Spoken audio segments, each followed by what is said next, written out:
में स्वागत आपका। मैं हूं योगेंद्र, आप देख रहे हैं बड़ी खबर। और बड़ी खबर में हम बात करेंगे बड़े मुद्दे की। और बड़ा मुद्दा केवल राजनीतिक दलों का नहीं है, आपका और हमारा भी है। लोकतंत्र में संविधान ने हमें मताधिकार का प्रयोग करने, मत डालने का आपको अधिकार दिया है, तो आपका मताधिकार बना है। लेकिन अगर आप उसका उपयोग नहीं करेंगे तो ये चिंता राजनीतिक दलों के लिए तो ही, लोकतंत्र में सभी लोगों की चिंता है। आप किसी को भी दें, आपकी स्वेच्छा, आप पे कोई प्रेशर नहीं है। हर व्यक्ति, हर पार्टी कोशिश करती है कि मैं आपको ये दूंगा, आप मुझे वोट डालें, आपके लिए हम सरकार में आएंगे तो ये करेंगे। मैनिफेस्टो के जरिए, स्पीचेज के जरिए, जनसंपर्क के जरिए कोशिश की जाती है। हर राजनीतिक दल का अपना एक एजेंडा भी होता है कि बूथ तक वोटर को कैसे निकाल करके लाएंगे, क्या आपकी प्लान होगा, वो तमाम कोशिशें की जाती हैं। लेकिन अगर वो सब कुछ फेल हो तो जाहिर सी बात है कहीं ना कहीं प्रॉब्लम है। और ये प्रॉब्लम किसके लिए मुसीबत बन सकती है, ये भी चिंता की बात है। हालांकि इसे कोई खारिज करे और अपना अपना आंकलन करे, लेकिन चिंता अंदर जरूर है। और चिंता यही वजह है, हम राजस्थान के परिप्रेक्ष्य में कर लें, बीजेपी में बैठकों का दौर चला कि वोटिंग परसेंटेज बढ़ना चाहिए। हालांकि मैं इसको एक अच्छी बात मानता हूं कि देखिए, जीत हार अलग बात है, लेकिन वाकई वोटिंग परसेंटेज नहीं बढ़ता है तो एक नीरसता आती है कि आधे लोगों का अपने वोट के प्रति दिलचस्पी नहीं है। तो ये बहुत गंभीर बात है, डालना चाहिए। बीजेपी कार्यालय में बैठक हुई, जो मुझे पता चला है कांग्रेस का वॉर रूम है, वहाँ पे बैठक की गई कि कार्यकर्ता जुटें और गर्मी है तो दोपहर से पहले मतदान कराने की कोशिश करें, दोपहर बाद करवाएं, लेकिन वोट जरूर करवाएं। तो चले हम चर्चा शुरू करेंगे कि वोटिंग परसेंटेज पे राजनीतिक दलों का फोकस है। जो धरातली कोर टीम है, मैं धरातल पे कोर टीम इस वजह से कह रहा हूं कि प्रदेश कार्यालयों में बैठ करके तो जो कोर टीम चर्चा करती है, वो प्लान करती है, लेकिन प्लान को धरातल पे उतारना और प्लान को धराशायी करना, वो जो बूथ लेवल पे कोर टीम बनी हुई वही करती है। अब कार्यकर्ता कैसे निकाल करके लाते हैं, कैसे वोट डलवाते हैं, तो किसकी नींद उड़ी है, कौन चिंतित है, इसको लेकर भी हम चर्चा करेंगे। हमारे साथ इस वक्त हमारे सहयोगी अनिल सेन हैं, कांग्रेस से राजकुमार शर्मा जी हैं, भाजपा से हमारे साथ सुरेश गर्ग साहब हैं। अनिल, क्या लगता है आपको कि पहले चरण में लगभग देश की बात करें तो 6.68 यानी कि 7% के आसपास, और राजस्थान में 6% मतदान कम हुआ, तो राजनीतिक दलों की चिंता की लकीरें बढ़ी इससे? बिल्कुल, और सबसे ज़्यादा चिंता की लकीरें बीजेपी खेमे में भी देखी गई। हालांकि भाजपा ने, हमने देखा था जब वोटिंग परसेंटेज गिरा, उसके तुरंत बाद में ये दावा किया था कि तो जो 12 सीटें हैं लोकसभा की जिस पर वोटिंग हुई है वो जीतने जा रही है बीजेपी। दावा जरूर किया जा रहा है, कांग्रेस भी दावा कर रही है, लेकिन कांग्रेस के खेमे में वोटिंग परसेंटेज जब गिरा तो एक अलग उत्साह नजर आया। हालांकि सीटें कितनी निकलेंगी और कितने कांग्रेस खेमे में जाएंगी, कहां पर बीजेपी वहां पर लीड करेगी, ये अलग नतीजों में यहाँ पर देखना होगा। लेकिन फिर भी वोटिंग परसेंटेज को कांग्रेस ये मान के चल रही है, शायद उसको जीवन गुट्टी मिल गई हो। क्यों? क्योंकि इसकी वजह भी है। हमने देखा 2014 के चुनाव को देखा, उस समय 50% के आसपास जो वोटिंग परसेंटेज बढ़कर, क्योंकि 2009 के में 50% के आसपास वोट था, मोदी लहर के अंदर ये 14% तक ग्राफ बढ़ा था। ये जो ग्राफ बढ़ा, राजस्थान में क्लीन स्वीप हुआ, बीजेपी की 25 के 25 कमल वहां पर खिले। और उसके बाद में 2019 की स्थितियां भी देखें तो 2014 के मुकाबले 19 में 2% और मतदान वहां पर बढ़ा था। और वही नतीजे जो थे, जो 2019 में रहे, वो नतीजे एक बार फिर से वहां पर देखने को मिले। ये 2019 के नतीजे यहाँ पर बरकरार रहेंगे या नहीं रहेंगे, वोटिंग फीसदी का कितना अंतर रहेगा, खासतौर से बीजेपी जो एनालिसिस कर रही है। बीजेपी का एनालिसिस ये है कि जो मार्जिन था 5 से 6 सीटों पर लगभग 5 लाख के करीब का मार्जिन था, और अधिकतर सीटें ऐसी रही हैं जहां पर 2 से 3 लाख का मार्जिन रहा है। दौसा को छोड़ दिया जाए और करौली धौलपुर को अगर छोड़ दिया जाए, क्योंकि इन दोनों सीटों पर 1 लाख के अंडर का मार्जिन रहा था। नागौर सीट पर भी लगभग 1.25 लाख 1.5 लाख के करीब का मार्जिन जीत के आंकड़ों का था, और टोंक सवाई माधोपुर भी 2 लाख के अंडर में यहाँ पर था। लेकिन बाकी सीटों पर 2 लाख से अधिक का मार्जिन था। बीजेपी का ये दावा है, जो इस तरह से एनालिसिस यहाँ पर किया जा रहा है, ये जो मार्जिन घटा है, क्योंकि इस दौरान वोटिंग भी, जो वोटर्स की संख्या है वो भी बढ़ी है, तो भारतीय जनता पार्टी इस अपनी जीत के प्रति आश्वस्त इसलिए है कि जो मार्जिन घटा है, या तो जीत का मार्जिन कम हो जाएगा, लेकिन फिर भी जिस तरह से आंकलन बीजेपी कर रही है, वो अपने पाले में पूरी तरह से जीत देख रही है। लेकिन चिंता बड़ी जरूर है बीजेपी की, कांग्रेस उत्साहित है। अब 4 जून के जो नतीजे यहाँ पर आएंगे वो अपने आप एनालिसिस करेंगे कि आखिरकार क्या वजह रही, वोटिंग परसेंटेज किसको नुकसान देके जा रहा है। लेकिन पार्टी अंदर, बीजेपी के अंदर हम देख रहे हैं लगातार बैठकों का दौर चला। मुख्यमंत्री भजन लाल शर्मा खुद आज मुख्यालय में पहुंचे, मुख्यालय में पहुंचकर कार्यकर्ताओं से संवाद वहां पर किया, फीडबैक लिया। कई लोकसभा सीटें जो दूसरे चरण में 13 सीटें हैं, वहां पर भी टास्क दिए गए हैं, पन्ना प्रमुख को रिवाइज किया गया है। भैया पिछले पहले चरण में हमने देखा था शायद अधिकतर वोट अपने हैं, आए हैं या नहीं आए हैं, कि उनको एक बार फिर से खंगाला जाए। पन्ना प्रमुख के पास में तमाम वोटर्स की लिस्ट भी होती है, उसके पास में जिम्मेदारी है कि ये वोटर जो है इनके आप पन्ना प्रमुख वहाँ पर हैं। शक्ति केंद्र को भी टटोला गया है, बूथ अध्यक्ष को भी टटोला गया है। तो ये एक तरह से टटोलना बीजेपी का मकसद है कि वोटिंग परसेंटेज जो पिछले चरण में कम गया है उसको रिवाइज कर लिया जाए और अच्छा पोलिंग फीसदी जो है कल जो मतदान होगा राजस्थान के अंदर उसमें बेहतर कर सकें, इसकी पूरी प्लानिंग यहाँ पर की गई है। बिल्कुल होनी भी चाहिए, क्योंकि राजनीतिक दलों के लिए 5 साल में एक बड़ी परीक्षा की घड़ी होती है और उसमें किसी भी तरह की कसर नहीं छोड़ना चाहते हैं। राजकुमार जी, आपके पास में आना चाहूँगा। चले, हमने पहले चरण में बात की थी, तब आप लोगों का दावा था कि कम वोटिंग से एक चीज़ साफ हुई है कि लहर नाम की कोई चीज़ नहीं है। इससे जाहिर सी बातें हैं कि जो सिटिंग एमपी है और गवर्नमेंट है उसके खिलाफ लोगों का मानस बना, ये आप लोगों का दावा था। लेकिन अब अगर वोटिंग परसेंटेज बढ़ाने पे आप लोग चिंतित हैं कि पहले से और कम हो तो फिर हमें फायदा मिलेगा? देखिए योगेंद्र जी, मैं तो इस बात को मानता हूं, कांग्रेस पार्टी इस बात को मानती है कि मतदान तो अधिक से अधिक होना चाहिए। मतदान किसी भी पार्टी को करें, चाहे कांग्रेस को करें, चाहे बीजेपी को करें, चाहे किसी अन्य दल को करें, मतदान आपका अधिकार है। मैं आपके जन टीवी के चैनल पे सभी दर्शकों से, प्रदेशवासियों को, देशवासियों को अपील करूंगा, जो अब जितने भी चरण बचे हैं उनमें आप अपने मत का प्रयोग अवश्य करें, मतदान करने अवश्य जाएं। उससे आपको लाभ होगा, देश को लाभ होगा, देश को आप दिशा दे सकते हैं, अपनी सोच दे सकते हैं। घर में बैठे बैठे पंचायती करने से पार नहीं पड़ेगी। आज सरकार तो अशीच है, आज सरकार तो वशीच है, वो तो अशोच है, वो तो वशोच है। आप जाएं, मत का प्रयोग जरूर करें और मत दे करके भारतीय जनता पार्टी का घमंड तोड़े। भारतीय जनता पार्टी का घमंड टूटेगा, विपक्ष मजबूत होगा, विपक्ष मजबूत होगा, तब ये देश सही दिशा में जाएगा। वरना एक दिशा में जाएगा, और एक दिशा में जाएगा तो राजस्थान के पूर्व मुख्यमंत्री अशोक गहलोत बार बार कहते हैं, ये किस तरह की पॉलिटिक्स हो रही है, ये देश किस दिशा में जा रहा है, ये सोचने का विषय है। चलिए, लेकिन मैं माफी चाहूंगा, आप अपील नहीं करें, क्योंकि वोट की आप अपील करें, हम लगातार अपील कर रहे हैं, लेकिन कौन किसको वोट देगा ये जनता तय करेगी, जनता का फैसला होगा।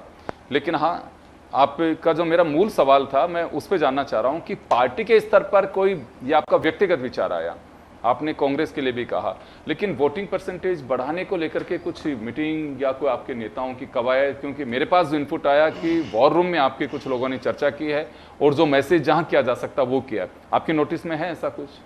योगेंद्र जी, कांग्रेस पार्टी ने लगातार अपने तमाम कार्यकर्ताओं को फीडबैक लेने के बाद दोबारा निर्देशित किया है कि सबका मतदान होना चाहिए। मतदान में कोई लापरवाही नहीं बरते, चाहे हमारे मंडल अध्यक्ष हों, ब्लॉक अध्यक्ष हों, वार्ड अध्यक्ष हों, जो बूथ की हमारी इकाइयां हैं, उन सबको निर्देश दिया गया है कि मतदान का प्रयोग अधिक से अधिक करें, और मतदान करेंगे तभी जाकर के लाभ आने का फैसला हो पाएगा।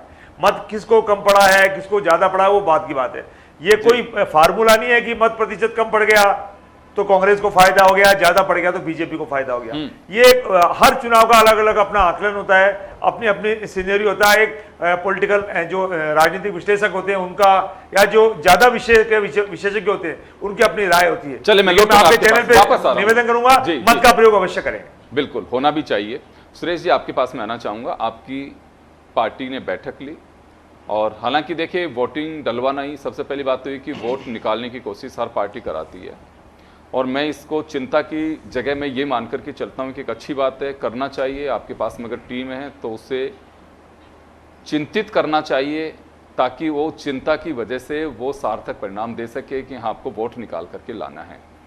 तो क्या रहा, वोटिंग परसेंटेज पे फोकस है? क्योंकि कांग्रेस लगातार ये बात कह रही है, राजस्थान में कांग्रेस है, दूसरी जगह आपके विरोधी विपक्षी दल हैं, उनका कहना है कि सरकार के प्रति लगाव नहीं है, इस वजह से लोगों की वोटिंग नहीं हुई है।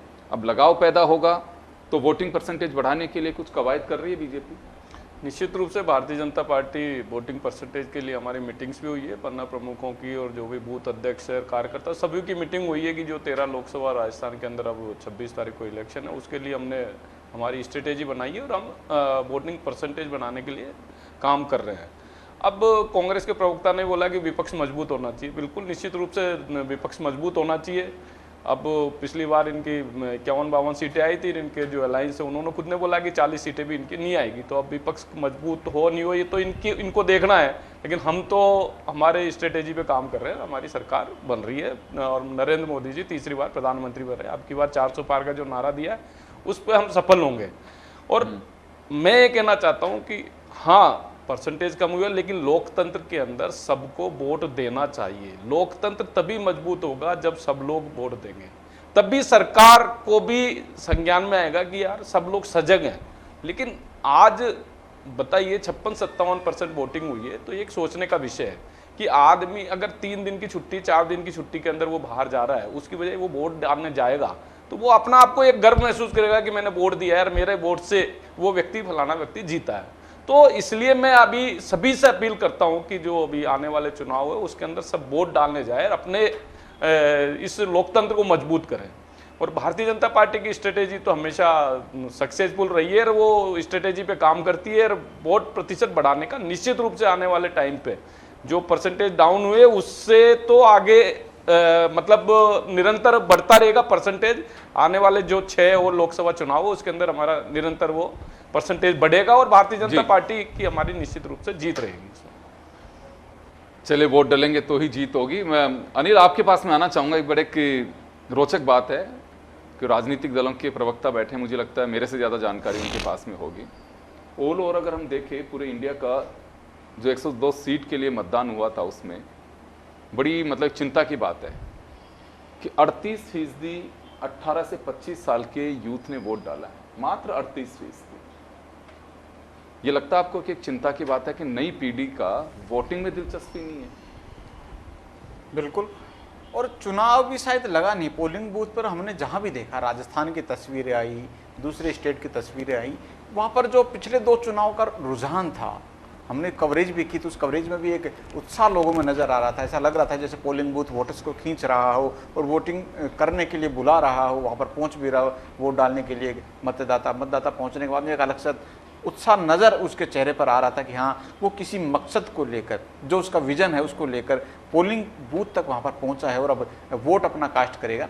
ऐसी तस्वीरें राजस्थान की देख लें चाहे दूसरे स्टेट की देख ली जाएँ, पहले चरण में 102 सीटें जहां पर रही और अधिकतर सीटों का अगर देख लिया जाए तो मतदान जो है वो ग्राफ गिरा भी है। तो ये मतदान का ग्राफ गिरना या तो लोगों का शायद चुनाव के प्रति कुछ मोहभंग लगा या फिर कुछ ऐसे मुद्दे शायद उनके जहन में नहीं आए, जनता के बीच में शायद पॉलिटिकल पार्टियां नहीं दे पाई जो कि खींच कर उनको वोटिंग जो पोलिंग बूथ है वहां तक लेकर आ सके।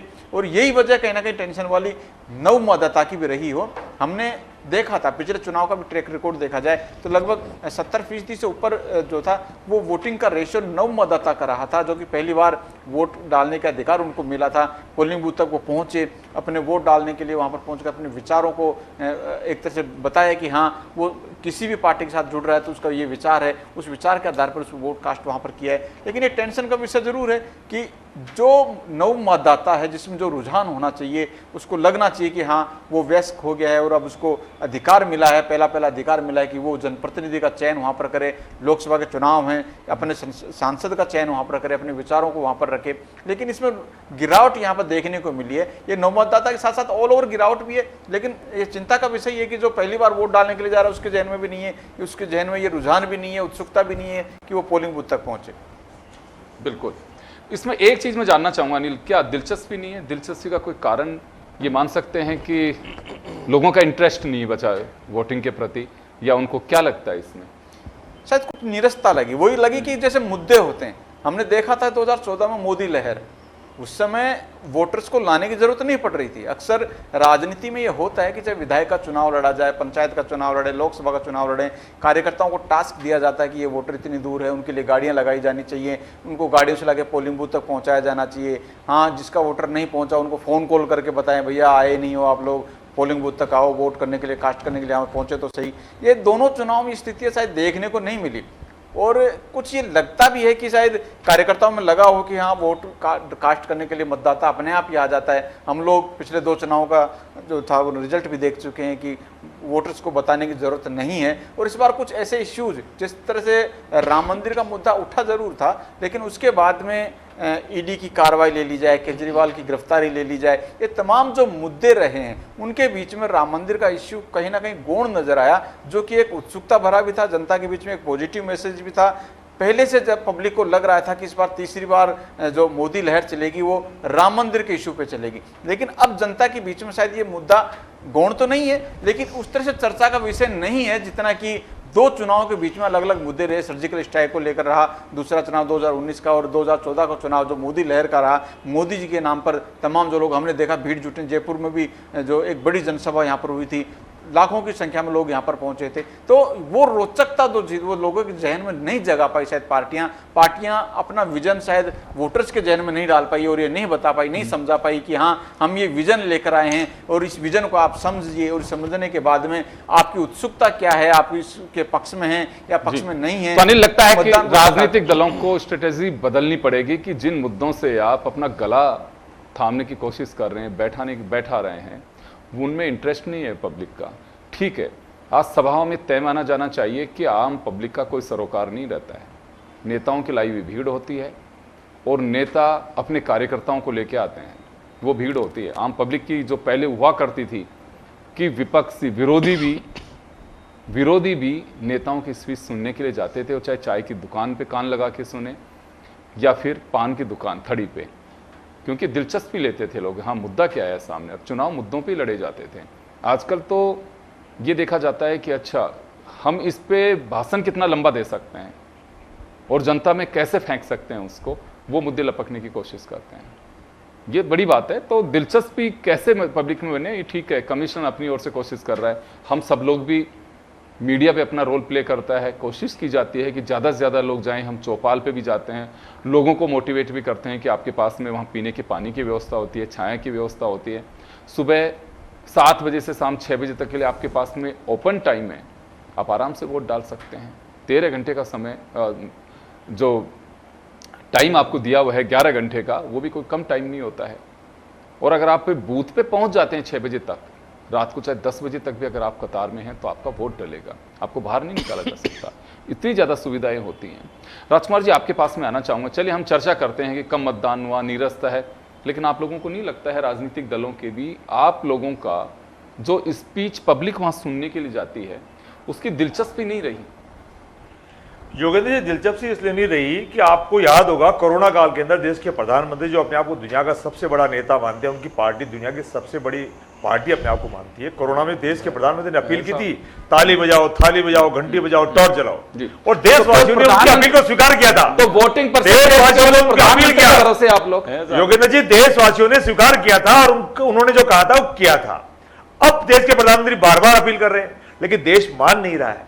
वोट भले पड़ जाए कम ज्यादा, लेकिन देश उनकी अपील को स्वीकार नहीं कर रहा है। और अभी कम मतदान हुआ, ये सबसे बड़ा उदाहरण है। तो भारतीय जनता पार्टी का घमंड टूटता हुआ नजर आ रहा है। मैं पुनः आपके चैनल पे प्रदेश के, देश के मतदाताओं से अपील करूंगा, मत का प्रयोग अवश्य करें। और आपके चैनल पे मैं निर्वाचन आयोग से भी एक अपील करूंगा कि अब की बार भविष्य में जब भी किसी भी प्रकार का वोट डले, मेहरबानी करके आप 2-3 दिन की लगातार छुट्टियां हैं उनमें वोटिंग डेट नहीं डिसाइड करें तो बेहतर होगा। क्या होता है, 2-3 दिन की लगातार छुट्टियां आई और ये जो घूमने फिरने वाले जो मतदाता हैं वो वोट डालने से ज्यादा बेहतर समझते हैं अपने परिवार को कार में बिठाओ और निकल चलो 4 दिन के लिए। तो मैं निर्वाचन आयोग से भी अपील करूंगा, भविष्य में कोई डेट अगर तय करें तो इस तरह की करें कि छुट्टियां लगातार नहीं आई तो बेहतर होगा। इस बात में आपकी में काफी दम है, क्योंकि हमने भी जब बातचीत की थी लोगों से तो कहा कि वे फ्राइडे है, 5 डे वीक होता है, जिन लोगों का वोट डाल के है तो सुबह निकलने की जो तमन्ना होती है, कुछ डालते हैं, कुछ लोग देखते हैं कि गुरुवार को ही दोपहर बाद निकल चलते हैं, 3 दिन एंजॉय करके वापस लौटेंगे। ये बात आपकी सही है, हमने कई जगह पूछा भी और राजनीतिक दलों के लोगों ने भी इस बात को स्वीकार किया कि ये थोड़ा सा ध्यान रखने की जरूरत थी। मैं सुरेश जी आपके पास में आना चाहूंगा। इनको तो लगता है, राजकुमार जी को तो एक बड़ी अपील उस तरह के मोदी जी करें, लेकिन अगर मोदी जी कर रहे हैं तो लोगों की दिलचस्पी नहीं रही कि वोटिंग परसेंटेज बढ़ सके। देखिए, मोदी जी अपनी अपील कर रहे हैं कि भाई आप ज़्यादा से ज़्यादा मतदान करें। जनता को जागरूक करने के अलग अलग तरीके हैं, हमारे यहाँ से भी कई तरीके के मैसेज आ रहे हैं, मोदी जी भी कर रहे हैं और चुनाव आयोग भी कर रहा है। तो जनता को सोचना पड़ेगा, क्योंकि अगर आप वोट नहीं डालोगे तो लोकतंत्र मजबूत नहीं होगा। सरकारें फिर अपने हिसाब से करेगी। अगर ज़्यादा मतदान होगा तो सरकार सोचने पे मजबूर हो जाती है कि नहीं, वोटर सजग है। तो मेरा सबसे अपील है कि वोट डालें और अपने लोकतंत्र को मजबूत बनाएं।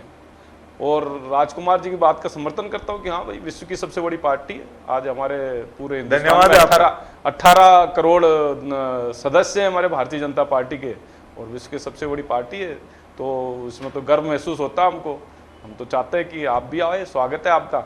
और भारतीय जनता पार्टी अपने जितने भी प्रयास है, वो सब प्रयास आने वाले जितने भी 6 चुनाव जो टर्म है उसमें कर रही है कि कैसे न कैसे करके मतदान का प्रतिशत कांग्रेस पार्टी को पानी पी पी के कोसना बंद करो, नहीं, गुड नाइट के कांग्रेस रूप में पार्टी- राहुल गांधी को बोलना बंद करो, भाई, वोट अपने आप तो- पड़ेंगे। ये तो जरूरी लोग है। बोर हो गए आपके जुमले से, ये तो लोग जरूरी बोर है। हो गए आपसे। मैं राजकुमार जी सुनो सही। राहुल गांधी या विपक्ष पे अगर मैं जवाब दे देता हूँ। एक सेकंड सर, एक सेकंड। राहुल गांधी पे या विपक्ष पे हमला करती है बीजेपी, या आप लोग अगर उन पे हमला करते हैं तो मतदाता पे किस तरह का असर पड़ रहा है? ये मतलब इससे योगेंद्र जी, वोटिंग कम देश हो का रही है? मतदाता तो ये तो राजनीतिक दलों को डर सभी को जाता है। सोचना चाहिए योगेंद्र कि जी, दल- जैसे ही मोदी जी आते हैं ना, हमारे गांव के जो दर्शक टीवी देखते हैं, लोग कहते हैं आगो मोदी जी, और आता ही जने कांग्रेस की फाड़े लो, और कांग्रेस की बुराई करे छे, राहुल गांधी की बुराई करे छे, और अगर सुनो और कोई हालत पतली आवाज है तो हिंदू मुसलमान की बात करे छे।